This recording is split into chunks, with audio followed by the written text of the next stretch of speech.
Good afternoon. My name is Doug Holder, and I'm here with my guest, the Poet Laureate of Dedham, Mass., Christopher Reilley. Great to see you here, Christopher. Thank you, Doug. I'm very happy to be here. I'm very happy to have you. Chris and I are both connected with the Newton Writing and Publishing Center, founded by the great Robin Stratton, who runs Big Table Books. Big Table Publishing. That's right. Fine magazine, Boston Literary Magazine. Boston Literary Magazine. But what a little kept secret is that we have this writing center in Newton, which actually is not too far from a subway stop, right? There is a subway stop there on the Green Line. Very close. Yeah, very close by. It caters to people who are trying to get started writing and publishing, and we have a whole bunch of writers and experienced writers and publishers for very reasonable rates. It's an alternative to some of the more established places, but the writers, and it's a very folksy and comforting and all like that. So it's Newton Writing and Publishing Center.com. That's right. And they're located in Newton Upper Highlands, and they have all kinds of seminars and workshops, and I just find it a great place where people are, some places they're all very competitive, everyone's trying to cut their throat, but here they're supportive and constructive. And I think it's a very laid back, very homey atmosphere. And I think that sometimes someone who in their own mind wants to write their memoirs or wants to produce poetry or even something as prosaic as a cookbook or a history book, and they feel that publishing these days, as you mentioned, is a cutthroat world, or they're intimidated by poets with master's degrees who have lofty sort of auras about them. We're very homey. We just we know that. Although we have some very accomplished people, let's not get wrong. Absolutely, we have some astonishingly accomplished people who just happen to be very, very nice and welcoming and warm and open about it. And actually can give you leads to getting published, and eventually when your work is. Yeah. Absolutely, we have, for example, we have Michael Keith, who wrote the definitive work on radio. And a tremendous memoir that I'm teaching in my Introduction to Creative Writing at Endicott College, the end of this, the end, oh, no. But right. It's a great memoir. That's right, but he's a terrific short story college writer. Professor, yeah. That's right, and he's written 34 books. Yeah. And we have Robin Stratton, as you mentioned, who is the editor and publisher at Big Table Publishing. We have myself to handle a lot of the poetry chores. And plus you're a great technologist as well about printing and publishing. That's right. Yeah, I work as a print technologist, so I understand the nuts and bolts of printing, how books get printed, how you format your book for Kindle and Nook so that you can make money online with your book. We help people just stop being afraid. It's like a recipe. It's a craft like anything else, and if you follow the steps, you follow the recipe, you're going to get a specific result. Very good. Now, you have had an eclectic work background, you've worked as a cook, you've worked as a truck driver, you now work as a technologist for Ricoh. How has that played in your work as a poet? Well, I've always been a very eclectic guy, and I think that's a word that I find myself using a lot. I try very hard to be eclectic. I have had a lot of different experiences, and of course I'm the product of all of them. Everything I've done or said or survived or experienced has gone into making me who I am. So I feel like I can draw on a lot of different elements that are common to everybody, to humanity. Okay, so you're not someone who just sort of was hatched from an MFA program, and you've actually, in the old days they would hire guys like you to teach writing because they were on a merchant sea ship and they saw things and they wrote about that, and they didn't get into the formal, they actually experienced things. That's right, yeah. Were you on a merchant sea ship? I have not been on a merchant sea ship, but I've done an awful lot of things. I've worked in a lot of different restaurants. As you said, I was a cook, and I worked in front of the house and the back of the house. I've worked in a lot of different fields. I've done print production, of course, and worked in various print shops, but I've also been a stand-up comic. I've been a host of a television program. Yeah, we just interviewed a very prominent stand-up comic, George MacDonald, Oh, really? Yeah, who started in the comedy scene back in the 80s here when it was, Yeah, well, I'm from the Worcester area Yes, originally, and so I did my comedy out there. Decided that I wasn't going to make a living being a stand-up comic, so I've tried a bunch of different things. Okay, Yeah. that's good. Now, I understand, comes the question, I understand you went to clown college. I mean, and how is that experience? Well, it was a wonderful experience. In my early 20s, I went to Ringling Brothers Clown College. I had thought to run away with the circus would be a great adventure. I learned an awful lot. I learned some physical things to do with my body, how to fall down and not get hurt, how to tumble. Mm-hmm. I learned a few sort of party tricks that I still dazzle and amuse 5-year-olds with. I learned to develop my own face, my own particular style of makeup. I had How about clowns? I mean, behind those smiling faces, is there really a lot of these clowns sort of depressed? Well, yes and no. It's a tough life. Like which comic, is why I'm not there. Right. It's a tough life. The pay isn't huge. There's a lot of travel involved, as you can imagine. So putting down roots can be kind of like difficult. a comic, being a stand-up comic. But they get less respect. Yeah. There's a lot of people who are afraid of clowns. A lot of people who think clowns are just basically creepy. Why would they, supposedly? Just because they're subversive, aren't they? Yeah. Yes and no. Part of the thing is, the whole mask, the whole putting on the makeup. You can say and do things when you're wearing another face that you would never say and do in your own, in your own identity, right? So you can get away with things. And I think that, like the jesters of old, you're allowed to say things, however scatological or unpopular. You get to say them as a clown, or do them as a clown, or refer to them in front of all those kids. Well, not always. I just mean that wearing a mask gives you freedom. Gives you license. Gives you license to say and do things that I personally probably would never say in public. Were you a bad clown? I don't think I was. No, I don't think I was. I just don't. I thought once I got a peek behind the three-ring circus, that I decided it wasn't for me. Okay, it's not for. Yeah, you have to be very much. Now you are also a connoisseur of comic books and. That's right. The masks, obviously. Masks, right? I've collected masks for a long time. But I was going to say, the comic books really have come a long way. It used to be, kids read comic books. Now they have like an Atlantic writer who they hired from Marvel comic books, and there are graphic novels now, Sure. and it's becoming a very serious art form. I think you really only need to look at the superhero movies that are so popular right now. It is American mythology. Mm-hmm. It really is. I mean, rather than the stories. Part of it is adolescent hero worship. There's a part of that. But for me, it was always just great stories. It was a combination of storytelling and escapism, the terrific flash and color. They even made remember those classic comic books that they did on the Classics Illustrated, Beowulf, and all that stuff. Treasure Island and stuff. They were good, yeah. Of course, yeah, they were great. But again, as a medium, it allows you the freedom of expression to say and do things that you can't normally do.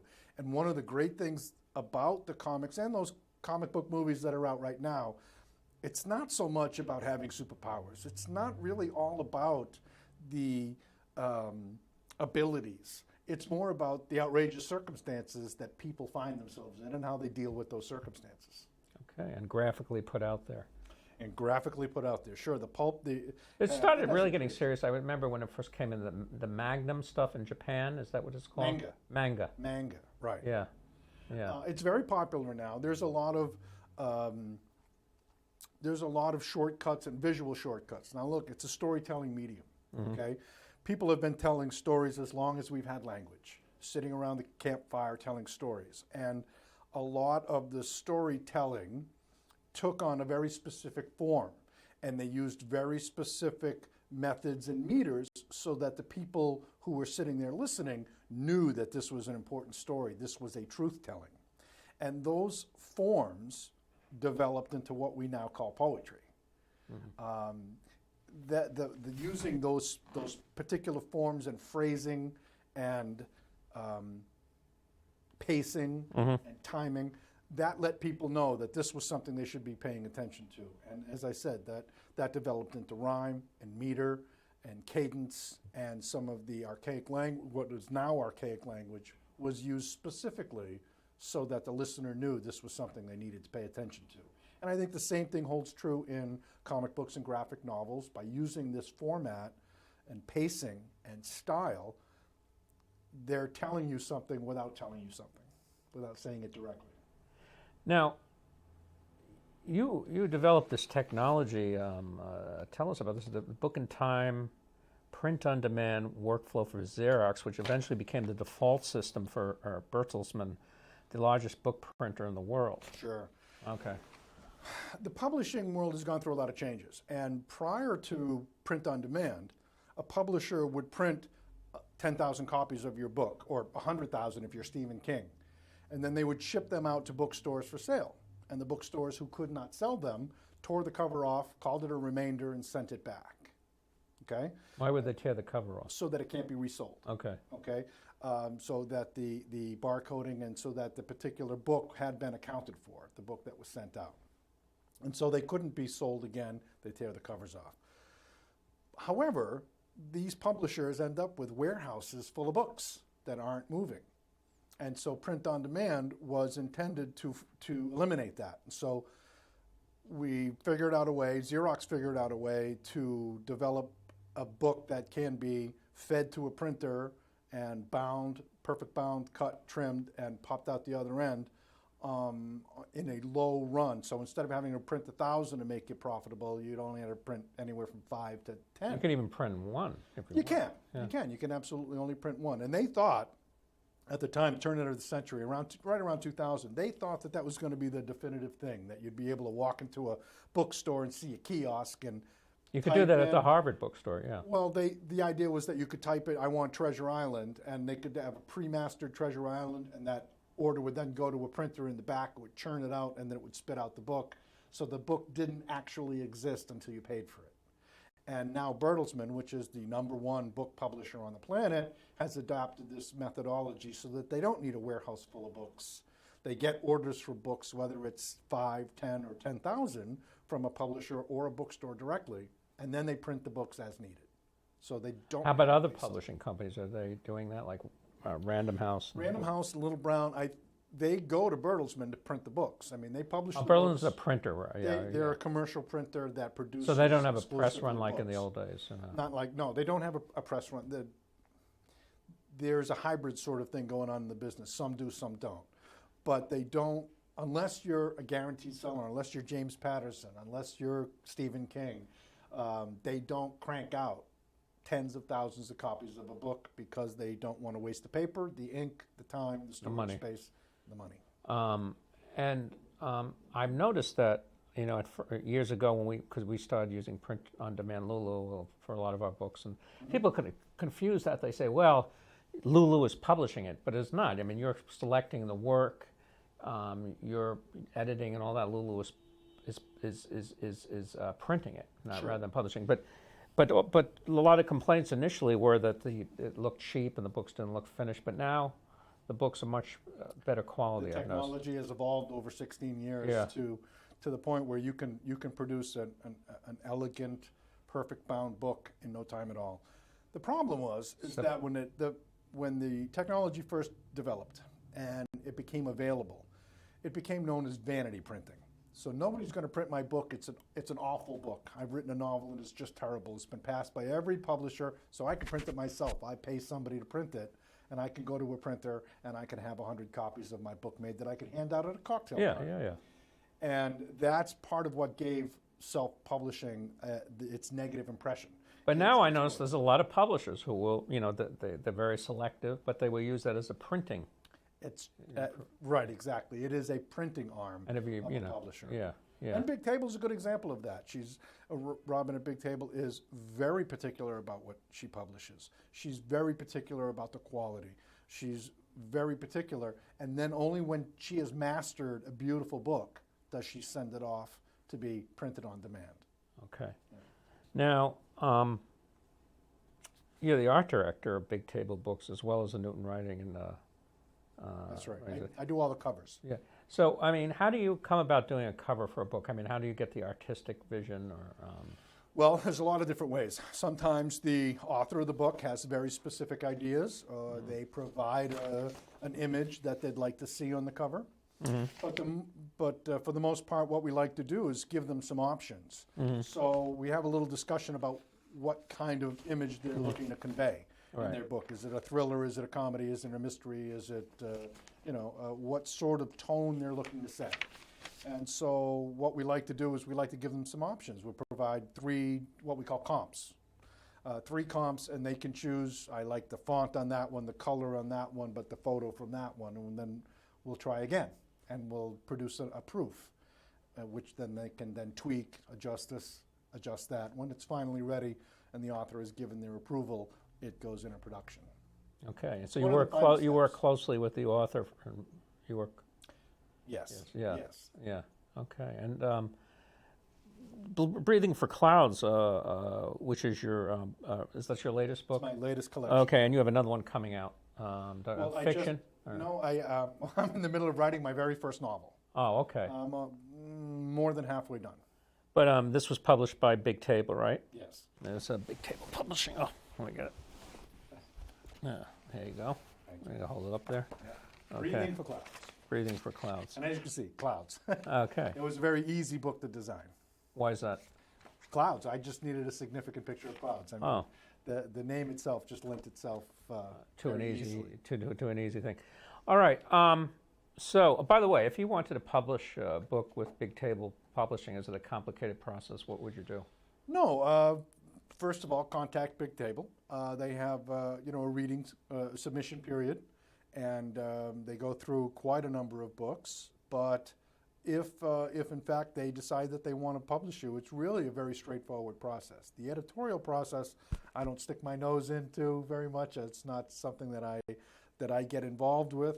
But once the editorial is all done and you're ready to go, then I get involved. But the process itself really has to do with writing a good book. Just for instance, Lawrence Kessenich is putting a book out. And I know he's the editor of the Ibbotson Street Magazine, one of the managing editors, and he's working for Houghton Mifflin right now. And years ago, he worked for Houghton Mifflin, and he was working with the Sylvia Plath estate. I mean, he's a really accomplished guy. He's just one of the people.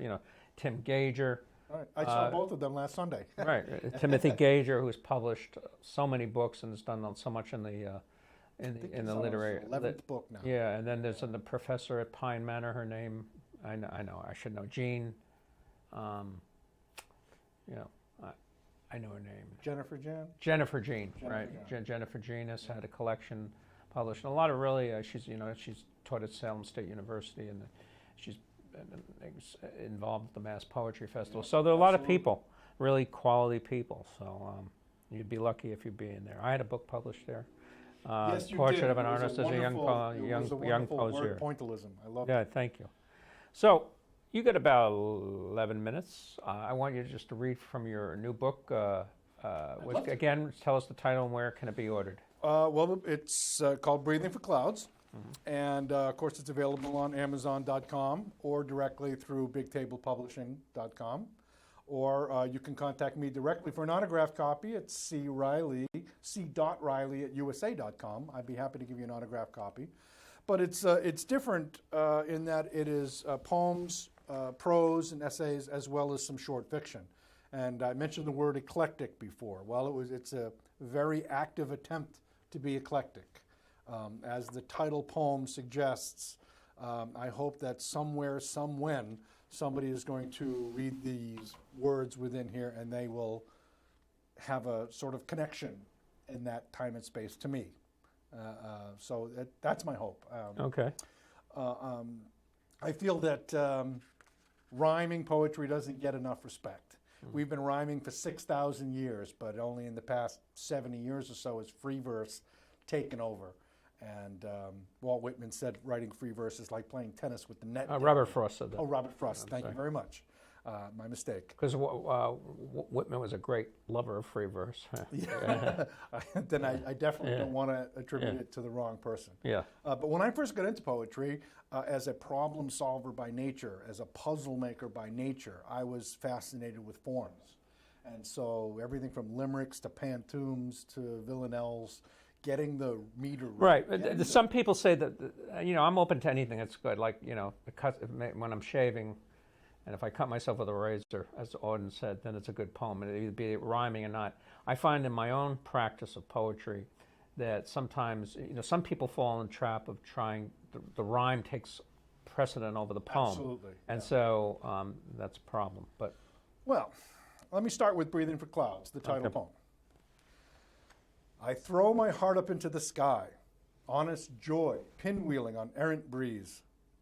Take this simple song and do what you will. Throw it into the abyss of the center, hide it where the sand meets the sea, bury it beneath the scales of monsters. Surely somewhere, when, it will be found by one who needed to find it.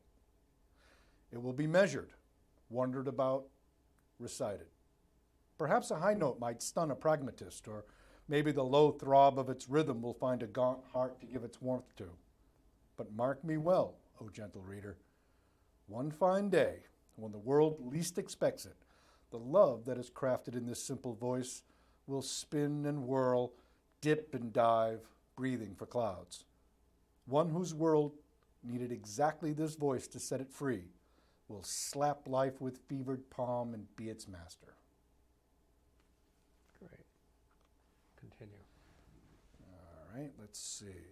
Any influences, to ask a cliched question? Well, to be honest with you, my favorite poet is the next one, the one I haven't read yet, the one I haven't discovered yet. But there are a lot of terrific poets. I'm a big fan of Charles Coe, big fan of Tim Gager. One of my favorites is a guy named Sam Peralta, who is a physicist from Canada who writes scientific, I think of him as a cerebralist. The man is enormously intelligent, and I really wish that I could I could emulate that sort of brilliance on the page. Let's try a simple rhyming poem. This one is entitled Pick Me a Winner. I feel sorry for you, Dad, said she, and the words fell on his heart like lead. He was surprised at how much he disliked hearing the words that she had said. Why would you feel sorry for me?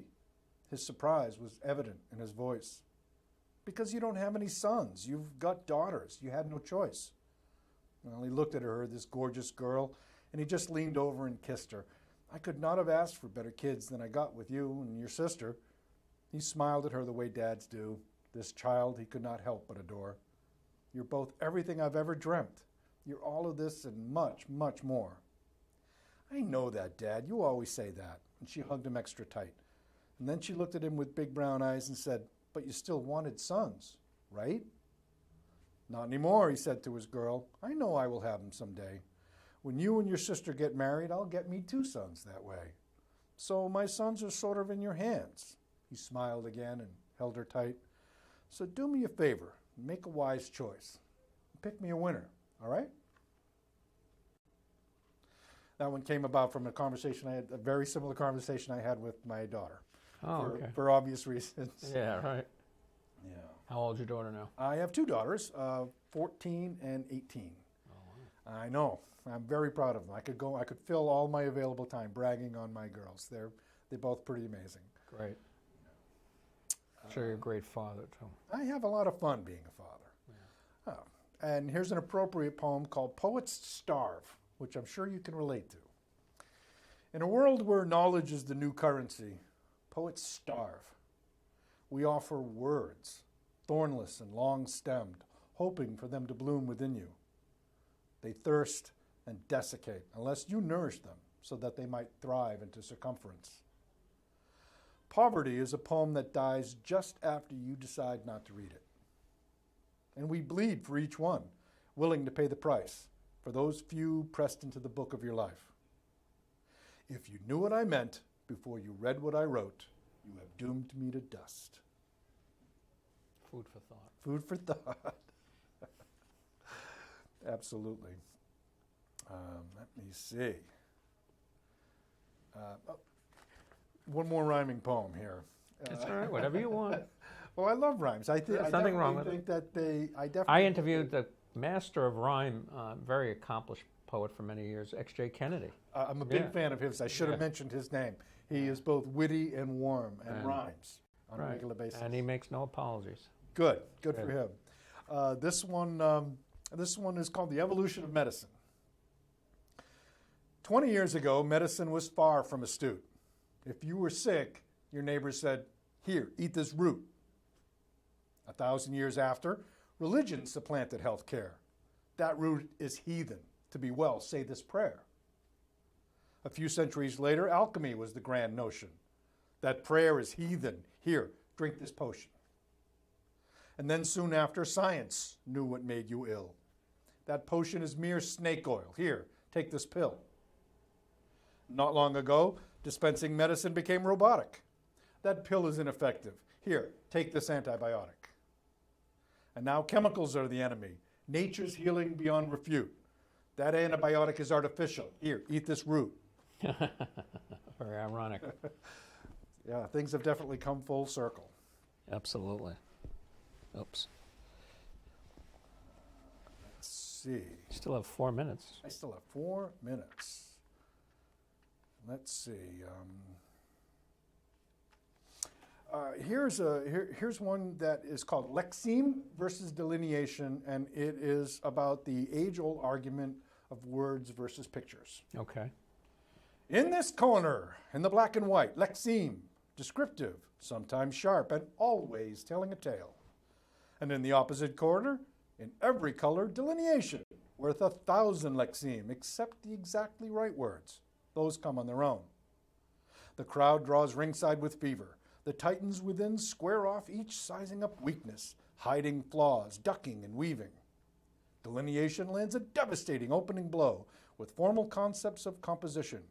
But poetry gives lexeme a fluid response in nested rhyming couplets, and the first round is a draw.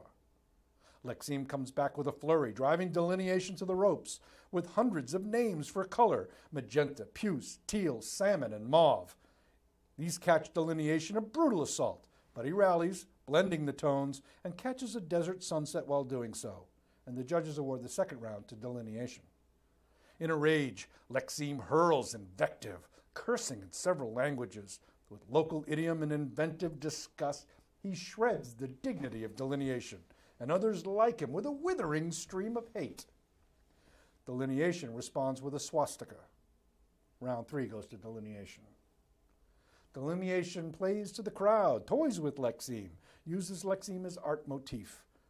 Lexeme relays critical review, gossip, and water cooler buzz. Dismissive opinion equals dismissed. Round 4 to lexeme. Back and forth the titans go, each one pushing harder and stronger still. They have battled for thousands of years, and they are battling again tonight. They're doomed to fight forever, I'm afraid. They are brothers after all. Thank you very much, Christopher. Thank you, Doug. Thanks for having me.